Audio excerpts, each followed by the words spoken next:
যাবো যাবো, তুমি হাতটা এরকম ভাবে ইয়ে করো না। যাই আচ্ছা, দেবলীনা গৌরবদা, প্রথমে তোমাদের এই বছর ৭৫ বছর, তো ৭৫ বছর মানে আমাদের না লক্ষ্মী পুজো, হ্যাঁ এই বাড়ির লক্ষ্মী পুজোর ৭৫ বছর, তো সেই জন্য ৭৫ বছরের কিছু বিশেষত্ব। আমাদের মেনুটা একটু চেঞ্জ হয়েছে, আমাদের ছোলা হয়েছে, দোলমা হয়েছে, টিপিক্যাল কিছু থাকে যেগুলো আমরা না করে এবার একটু অন্যরকম করছি, এবং সেটা সবাইয়ের ডিসিশন, আমাদের বাড়ির সবার ডিসিশন।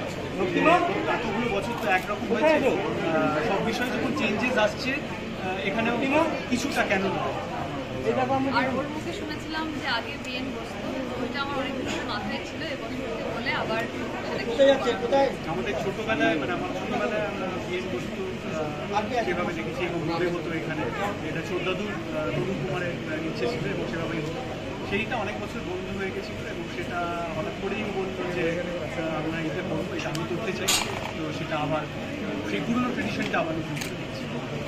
দেবলীনা, তোমার নাচের স্কুলের পুজো থাকে, তারপরে এই বাড়ির পুজো, ব্যস্ততা তো খুব থাকে, কিন্তু আমার মনে হয় সারা বছর, আমি এখন 5 বছর আমার বিয়ে হয়ে গেছে, 5 বছর ধরে পুজো চলছে, আমার মনে হয় এই ব্যস্ততার জন্যই সারা বছর অপেক্ষা করি, কারণ খুবই আনন্দ লাগে দুই বাড়িতেই মা এলে, দুই বাড়িতে কাজ করতে পারলে, এবং যখন এখন ওকে মা করিয়ে নিচ্ছি না করার কারণ।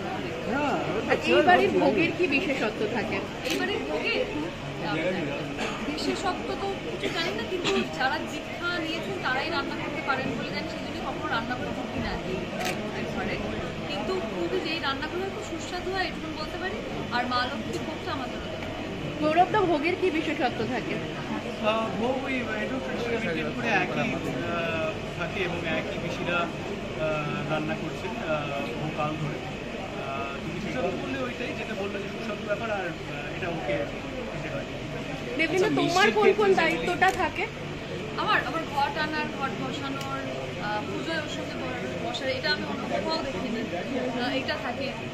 আমি নিজে থেকে দায়িত্ব নিয়েছি মা লক্ষ্মীকে শাড়ি পরানোর, পুরো সাজগোজ, মা আসেন বা কালী পুজোর বাসায় যাবে, পুরো শাড়িটাই পরাই বা গয়নার সাজ, যেটা আমি আর আমার ননদ মিলে করি, তো এই সাজগুলো, এই দায়িত্বগুলো নিয়েছি।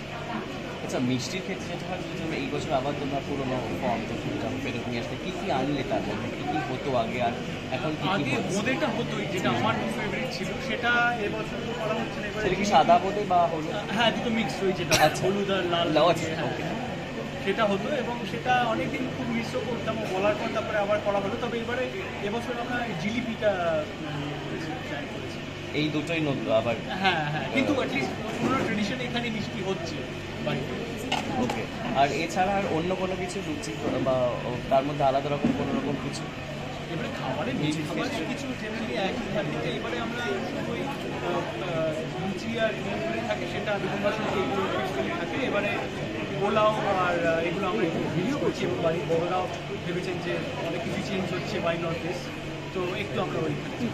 আচ্ছা, জেনারেলি হয় যে যেহেতু মা লক্ষ্মীর সময় খুব একটা জোরে সব চিৎকার আওয়াজ সেগুলো কিছু হয় না, কিন্তু তোমাদেরকে বেশ ঢাক বাজিয়ে মায়ের পুজো হয়, এটা কি কোনো স্পেশাল কোনো কারণ আছে বা কিছু? দাদু শুরু করেছিলেন, যেহেতু পুজোটাই দাদু করেছিলেন, তো দাদুর আমার ধারণা মনে হয়েছিল, এবং আমি যেটুকু শুনেছি যে দুর্গা পুজোর পর থেকে তো একটা সবাই মনোজ হয়ে পরে বাড়িতে একটা লক্ষ্মী পুজো হবে, সেখানে ঢাক বুঝে হবে, তাই জন্য এটা সচরাচর দেখা যায় না আমাদের বাড়িতে।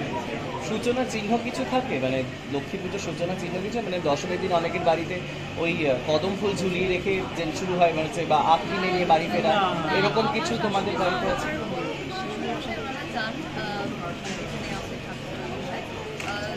পরেই যান, এবং গিয়ে যা সব মেজারমেন্ট বা মুখের আদর কেমন হচ্ছে বা যদি পছন্দ না হয় কিছু, সেইগুলোকে করে আসলে এটা আমি জানি।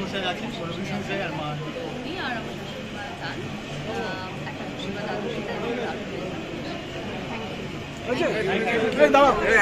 এখন একটু তুলে নিই, আমি তোমার ছবিটা আলাদা করছি, এইগুলো যেগুলো থাম্বনেইলে যাবে এগুলো তুলে নিই।